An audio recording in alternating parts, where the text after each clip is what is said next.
Okay, today we are going to start another lecture of dawn of modern physics, which is uncertainty principle.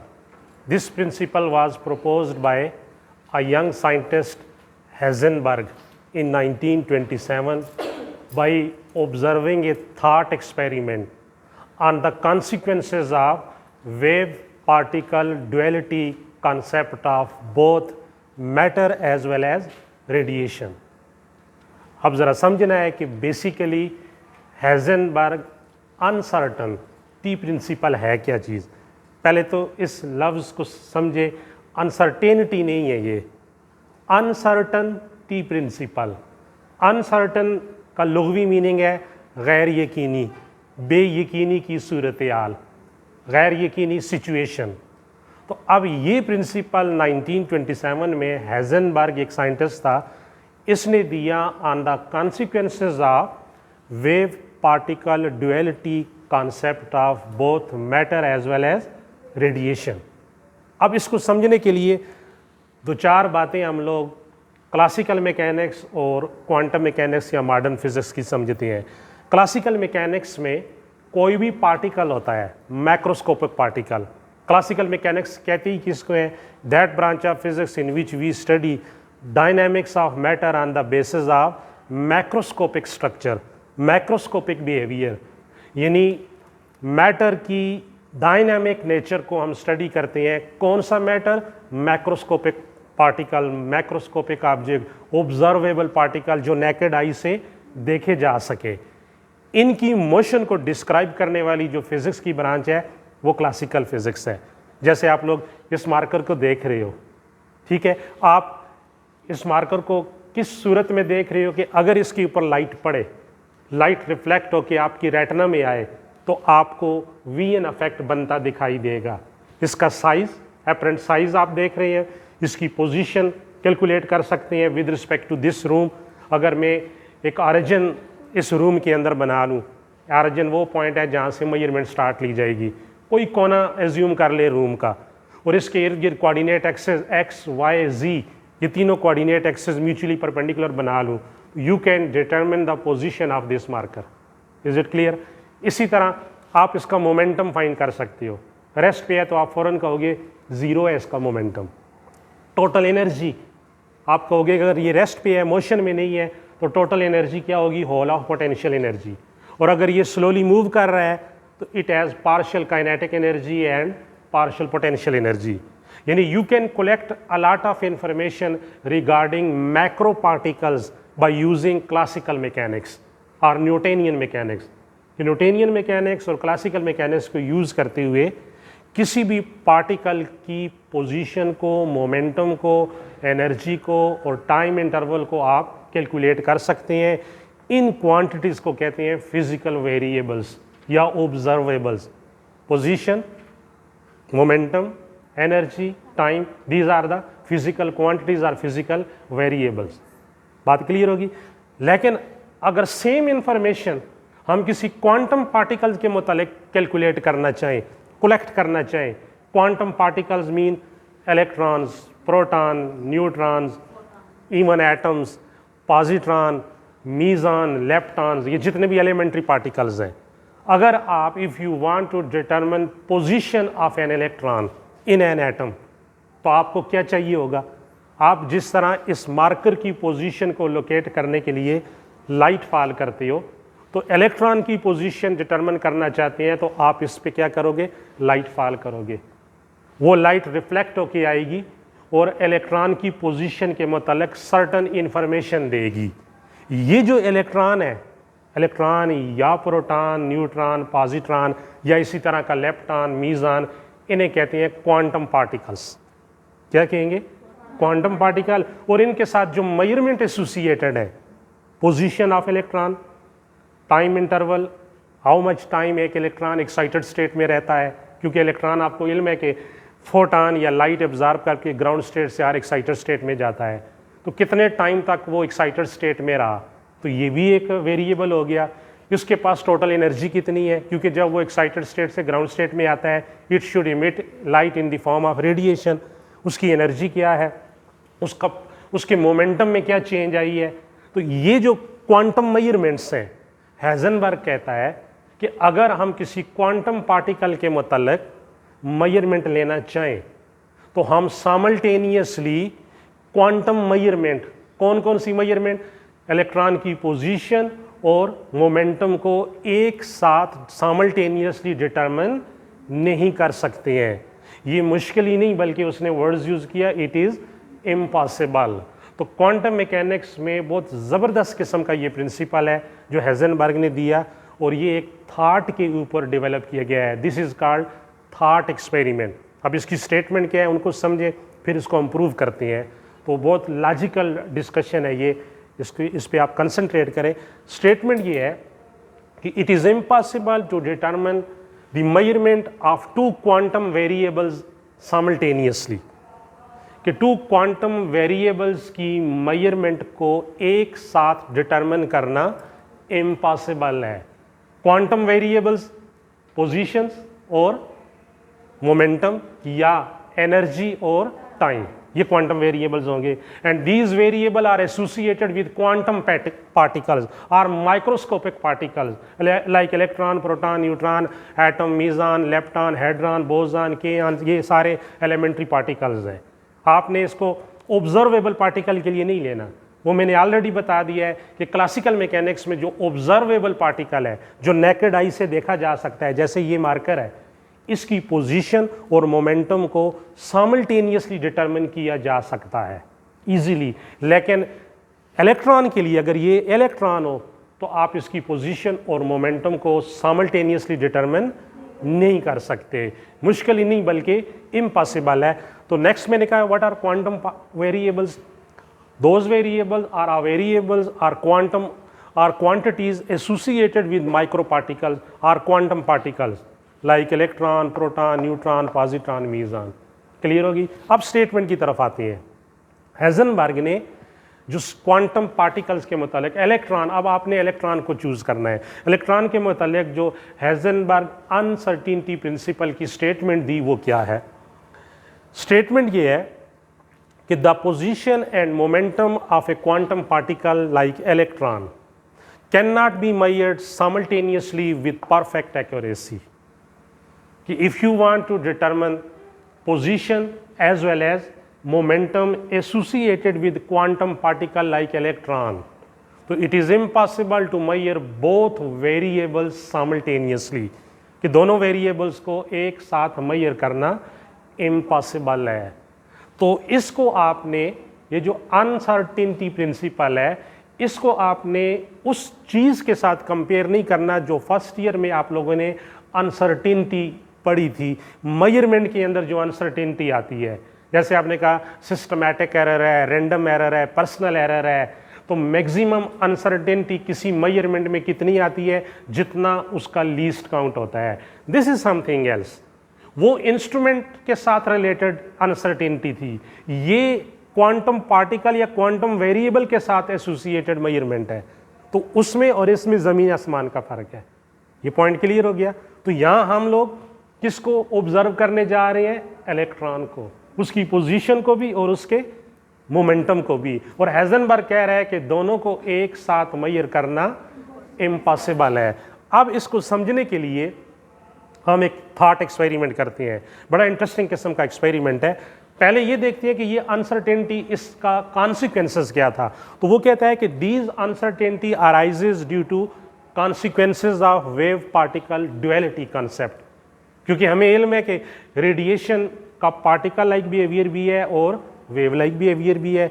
इसी तरह matter का, electron matter है ना, उसका particle like behaviour भी है और वेव लाइक बिहेवियर भी है।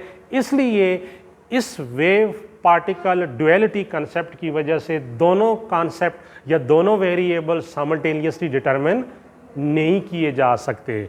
अगर आप एक की मेजरमेंट में एक्यूरेसी लाते हो, इलेक्ट्रॉन की पोजीशन मेजरमेंट में एक्यूरेसी लाते हो, तो मोमेंटम अनसर्टन हो जाएगा। और अगर मोमेंटम की मेजरमेंट में एक्यूरेसी लाते हैं, पोजीशन अनसर्टन हो जाएगी। लेकिन एक दलील से आंसर दिया है उसने। अब उस दलील को, उस एविडेंस को कैसे समझना है, ये बड़ा की पॉइंट है। सपोज हम इलेक्ट्रॉन की पोजीशन और मोमेंटम को मेजर करना चाहते हैं, तो हम क्या करेंगे? We throw a light on electron, या we want to interact electron with incoming photon. हम इलेक्ट्रॉन को फोटॉन के साथ क्या करेंगे? इंटरेक्शन करवाएंगे, just like in Compton effect, जिसमें फोटॉन इलेक्ट्रॉन से आके क्या करता है? इंटरेक्शन करता है। मैंने अर्ली कहा कि इस मार्कर को आपने देखना है तो आपको किस चीज़ की ज़रूरत है? लाइट। लाइट पड़ेगी, रिफ्लेक्ट होकर आपके रेटिना में जाएगी, आपको वीएन इफेक्ट के तौर पे मार्कर का साइज नज़र आएगा। इसी तरह अगर आप इलेक्ट्रॉन को देखना चाहते हैं तो आप एक स्पेसिफिक वेवलेंथ की लाइट फोटॉन उस पर फॉल करते हो, और ये ऑब्जर्वेशन नेकेड आई से नहीं आएगी क्योंकि ये मैक्रो पार्टिकल नहीं है। मार्कर तो मैक्रो पार्टिकल है, आपने देख लिया, आपका डिटेक्टर देख रहा है, लेकिन इलेक्ट्रॉन की पोजीशन और मोमेंटम को मेजर करने के लिए हमें टेलीस्कोप चाहिए। हम स्ट्रांग किस्म की ऑप्टिकल टेलीस्कोप या इलेक्ट्रॉन माइक्रोस्कोप यूज़ करते हैं। लेट्स सपोज ये हमारे पास एक ऑप्टिकल माइक्रोस्कोप है जिसके अंदर ये सारा एक्सपेरिमेंट आपने ऑब्जर्व करना है थ्रू ऑप्टिकल माइक्रोस्कोप। ये इलेक्ट्रॉन है स्टेट ऑफ रेस्ट पे, हम इस पे एक फोटॉन फॉल कर रहे हैं इंटरेक्शन के लिए। इस फोटॉन की वेवलेंथ है लैम्डा और उसका मोमेंटम है h by lambda. Is it clear? अब ये फोटॉन जब इलेक्ट्रॉन से इंटरैक्ट करता है तो during interaction photon transfer its entire momentum to the electron. अपना मोमेंटम क्या करता है? इलेक्ट्रॉन को ट्रांसफर करता है, just like billiard balls collision.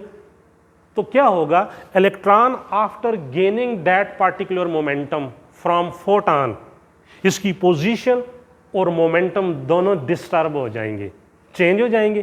Position change हो गई ना, और मोमेंटम भी चेंज हो गया।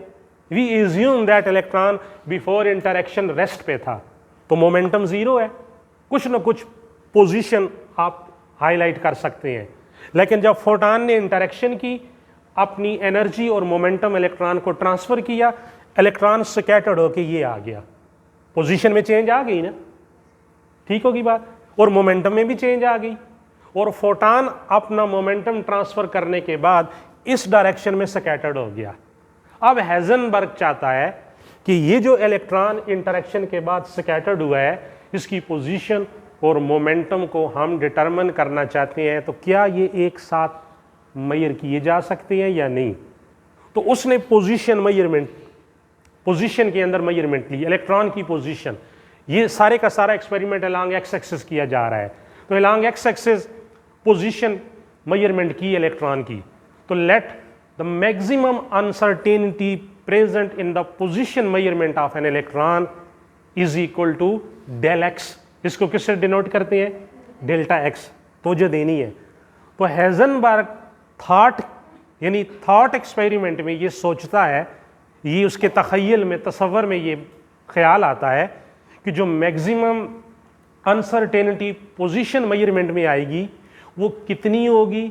वो उतनी होगी जितनी वेवलेंथ का फोटॉन यूज़ किया गया है। क्योंकि आपके पास ये फोटॉन आ रहा है, इसकी कोई वेवलेंथ होगी ना। ये इलेक्ट्रॉन तक आते हुए इसने डिस्टेंस ट्रेवल किया 1 lambda, 2 lambda, 3 lambda, 4 lambda, 100 lambda, कुछ हो सकता है ना। तो इसने कहा कि मैक्सिमम अनसर्टेनिटी जो पोजीशन मेजरमेंट ऑफ इलेक्ट्रॉन में आ रही है वो कितनी है? जितनी वेवलेंथ ऑफ द फोटॉन है। यानी जो लाइट इस पे फॉल की, उस लाइट की वेवलेंथ के बराबर इसकी पोजीशन में अनसर्टेनिटी आती है। क्योंकि वेवलेंथ की डायमेंशन क्या होती है? किस में मेजर करते हैं? सेंटीमीटर या मीटर में।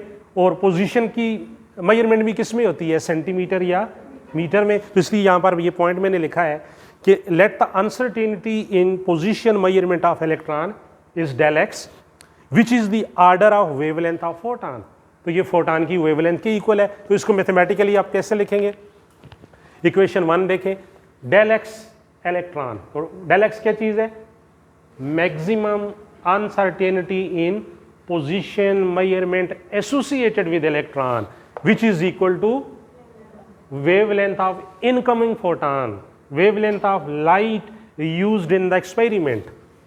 अब ये इक्वेशन ये कह रही है कि अगर आप अनसर्टेनिटी को कम करते हो इलेक्ट्रॉन की पोजीशन मेजरमेंट में जो अनसर्टेनिटी है उसको कम करते हो, तो you should use A photon of shorter wavelength. Lambda को क्या करो, कम कर दो। जब लैम्डा कम करोगे तो डेल एक्स क्या हो जाएगा, कम हो जाएगा। डेल एक्स क्या चीज है, अनसर्टेनिटी इन पोजीशन मेजरमेंट। जब अनसर्टेनिटी कम हो जाएगी तो एक्यूरेसी ज्यादा हो जाएगी, यानी पोजीशन मेजरमेंट एक्यूरेट बनती जा रही है by using A photon of shorter wavelength. कि वेवलेंथ को डिक्रीज करने से, कम करने से इलेक्ट्रॉन की पोजीशन मेजरमेंट की अनसर्टेनिटी क्या हो रही है, कम हो रही है, पोजीशन में एक्यूरेसी बढ़ रही है। अब दूसरी तरफ कहता है कि let the uncertainty in momentum measurement of electron is delta P. कि अगर, क्योंकि यहां पर इंटरेक्शन के बाद इलेक्ट्रॉन का मोमेंटम ही तो चेंज हुआ है ना, अब आप मोमेंटम को कैलकुलेट करना चाहती हो, मेजर करना चाहती हो, तो उसके अंदर जो अनसर्टेनिटी आती है वो डेल्टा पी से डिनोट की जाती है। अब uncertainty in momentum measurement of electron which is delta p, it is equal to the momentum of photon used in the experiment.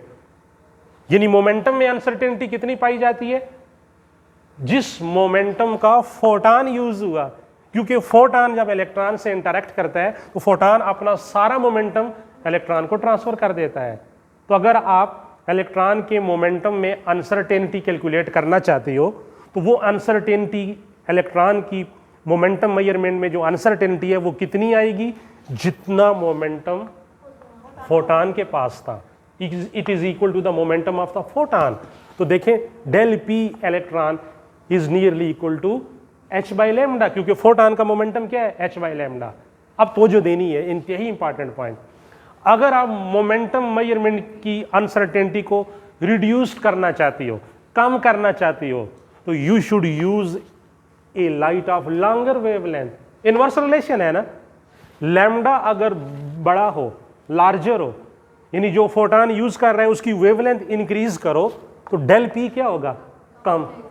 Del P कम होने से क्या मुराद है, मोमेंटम के अंदर अनसर्टेनिटी क्या होगी, कम होगी।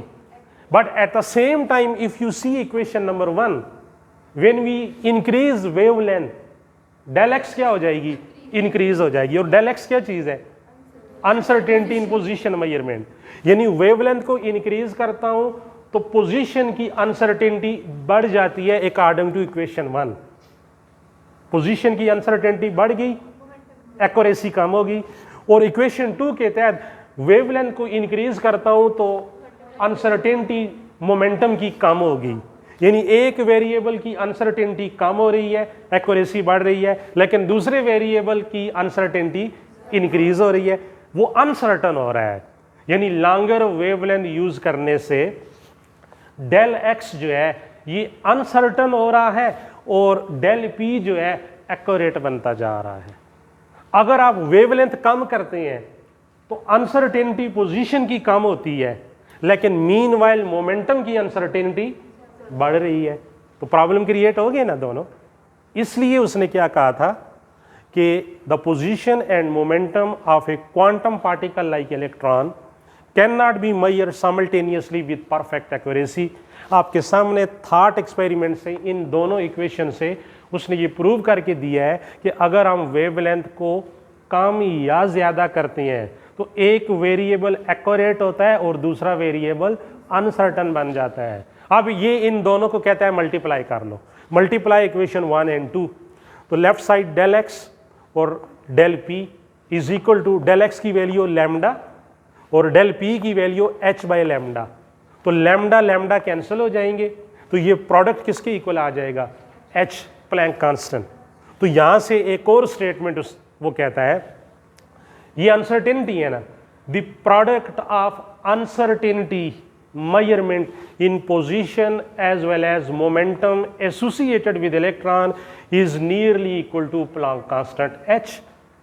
कि दोनों की अनसर्टेनिटीज को मल्टीप्लाई करें पोजीशन और मोमेंटम की, तो ये किसके इक्वल आ रहा है, प्लैंक कांस्टेंट h के इक्वल आ रहा है। अब सेकेंड अटेम्प्ट में हेजनबर्ग ने ये एक्सपेरिमेंट मज़ीद केयरफुल तरीके से किया और सिस्टमैटिक एरर और जो रैंडम एरर है, ज़ाहिर है जब whenever you want to perform an experiment कुछ ना कुछ एरर होती है, इंस्ट्रूमेंट की एरर हो जाती है, पर्सनल एरर हो जाती है, सिस्टमैटिक एरर हो जाती है। कहता है कि वो एरर मैंने रिमूव की, जब सेकेंड अटेम्प्ट में यही एक्सपेरिमेंट मैंने इलेक्ट्रॉन के लिए किया तो इससे बेहतर रिजल्ट एक आया। बुक में नहीं है लेकिन इसको याद रख लो कि del x del p electron either greater or equal to h/2 pi. h/2 pi is called h cut, इसको h बार या h कट कहते हैं, तो h कट h/2 पाई। तो अब जो ज़्यादा स्टैंडर्ड की बुक्स हैं उनमें हाइजेनबर्ग अनसर्टिनिटी प्रिंसिपल की जो मैथमेटिकल फॉर्म है वो ये होगी, the product of uncertainty in position and momentum measurement associated with electron or any quantum particle is equal to h cut, h/2 pi। ये तो हो गया दो वेरिएबल पोजीशन और मोमेंटम के लिए। अब मैंने आपको कहा था ना कि क्वांटम वेरिएबल बहुत से हैं, position, momentum, energy, time, angular momentum, azimuthal angle, phi, ये बहुत से हो सकते हैं। इसको एक्सटेंड किया, सेकंड वर्जन इसका दिया। सेकंड वर्जन ये था, आप जानते हैं कि एटम के अंदर डिफरेंट एनर्जी स्टेट्स होती हैं। अगर किसी एलिमेंट का एटम्स, उसका इलेक्ट्रॉन ग्राउंड स्टेट में है और उसकी एनर्जी है E1 और उस पर हम लाइट फॉल करते हैं और वो उस लाइट को एब्जॉर्ब करने के बाद ग्राउंड स्टेट से एक्साइटेड स्टेट E2 में चला जाता है।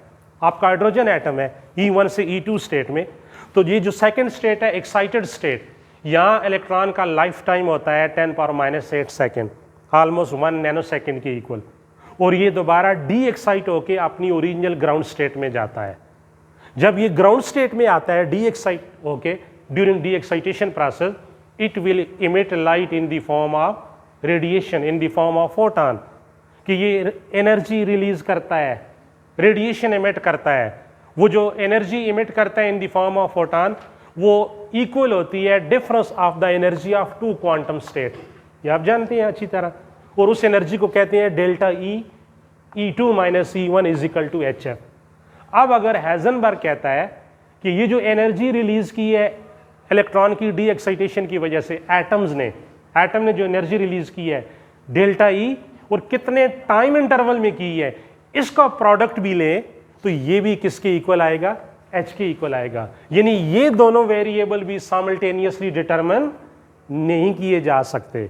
It is impossible to measure these two variable, energy emitted by an atom during an time interval delta t cannot be determined simultaneously, ये डिटरमिन नहीं किए जा सकते। तो इसकी भी दूसरी फॉर्म क्या होगी, del E del T of electron either greater और equal to h cut h/2 pi. अब ये तो कंप्लीट हो गया। अब इसमें थोड़ा सा मीठा हम डाल देते हैं आपके कॉन्सेप्ट के लिए। What will be the consequences of Heisenberg uncertainty principle? An electron cannot reside inside the nucleus of an atom. आपने कभी सोचा नहीं कि एटम के मुख्तलिफ फंडामेंटल पार्टिकल्स हैं। आप कहते हैं कि न्यूक्लियस के अंदर प्रोटॉन और न्यूट्रॉन है, इलेक्ट्रॉन बाहर ऑर्बिट में रिवॉल्व करता है। हम एज्यूम करते हैं कि इलेक्ट्रॉन न्यूक्लियस के अंदर है। ये तो अल्लाह ताला ने इलेक्ट्रॉन को न्यूक्लियस के बाहर रखा ना, फिर इंसान ने अपनी रिसर्च के थ्रू बताया कि electron somewhere outside the nucleus है। लेकिन सोचें, इज्यूम करें कि let we assume that an electron reside inside the nucleus of an atom, तो Heisenberg uncertainty principle successfully answer देता है कि an electron could not reside inside the nucleus of an atom. अब कैसे आंसर मिलेगा, हम इज्यूम करेंगे कि इलेक्ट्रॉन को न्यूक्लियस के अंदर रखते हैं। Let we assume that an electron may reside inside the nucleus of an atom, ये न्यूक्लियस के अंदर पड़ा हुआ है और उसके ऊपर यही एक्सपेरिमेंट हम रिपीट करते हैं जो अभी पड़ा है, यानी उसके ऊपर एक फोटॉन फॉल करते हैं। ये फोटॉन फॉल किया, जब फोटॉन न्यूक्लियस के अंदर इलेक्ट्रॉन से इंटरैक्ट करता है तो इलेक्ट्रॉन की पोजीशन और मोमेंटम में क्या आ जाती है, चेंज आ जाती है। पॉइंट को समझना है। लेट जो पोजीशन चेंज हुई उसके अंदर जो अनसर्टेनिटी आई न्यूक्लियस के अंदर, let the maximum uncertainty present in the position measurement of an electron when it reside inside the nucleus of an atom is equal to size of the nucleus, कि nucleus के अंदर है electron, ये हमने assume किया है, ये हमारी अजम्पशन है। उस पर फोटॉन फॉल किया, पोजीशन चेंज हो गई, पोजीशन मेजरमेंट की हमने, उसके अंदर अनसर्टेनिटी आई, तो कितनी अनसर्टेनिटी आएगी, जितना न्यूक्लियस का साइज है, और साइज ऑफ न्यूक्लियस है 10⁻⁴ मीटर। क्लियर हो गई। अब आप अनसर्टेनिटी प्रिंसिपल यूटिलाइज करें, del x del p equal to h, तो यहाँ से डेल पी है एम डेल्टा वी, तो इसको डेल्टा एम वी लिखें और v की वैल्यू निकालें, तो del x del m h के नीचे डिवाइड हो गया, h की value 6.64 10 power minus 34, delta x मैंने कहा था ना साइज ऑफ न्यूक्लियस के बराबर है 10 पावर माइनस 14, और डेल्टा एम इलेक्ट्रॉन का मास, इसको सॉल्व करें तो आपको आंसर मिलता है 0.72 10 पावर 11, 7.2 10 पावर 8 मीटर पर second, which is greater than speed of light. यानी अगर इलेक्ट्रॉन न्यूक्लियस के अंदर है, उसके ऊपर हम हेजनबर्ग अनसर्टेनिटी प्रिंसिपल को अप्लाई करते हैं और उसकी स्पीड कैलकुलेट करते हैं, तो इलेक्ट्रॉन मटेरियल पार्टिकल है, उसकी स्पीड ऑफ लाइट से ग्रेटर पड़ जाती है। आइंस्टाइन कह के गया है कि it is impossible for any material object to gain speed equal और greater than speed of light, तो विच इज़ फिजिकली इम्पॉसिबल। तो ये एक ब्लंडर आ गया ना, हमने इलेक्ट्रॉन को जबरन कहा कि न्यूक्लियस के अंदर है, कैलकुलेशन की तो रिजल्ट एक ब्लंडर आ गया, और वो ब्लंडर क्या था कि इलेक्ट्रॉन की स्पीड लाइट की स्पीड से एक्सीड कर रही थी, तो फिर हम क्या कह सकते हैं, electron could not reside inside the nucleus of an atom, it is reside somewhere outside the nucleus. एक तो लॉजिक ये है, दूसरा logic wave nature of electron जो है, जो हम लोगों ने प्रीवियस लेक्चर में स्टडी की, वेव नेचर ऑफ इलेक्ट्रॉन कितनी आई थी, साइज ऑफ एटम, एक्सरे की वेवलेंथ के इक्वल 1.66 10 पावर माइनस 10 मीटर। अब एटम का साइज है 10 पावर माइनस 10, न्यूक्लियस का साइज है 10 पावर माइनस 14 मीटर।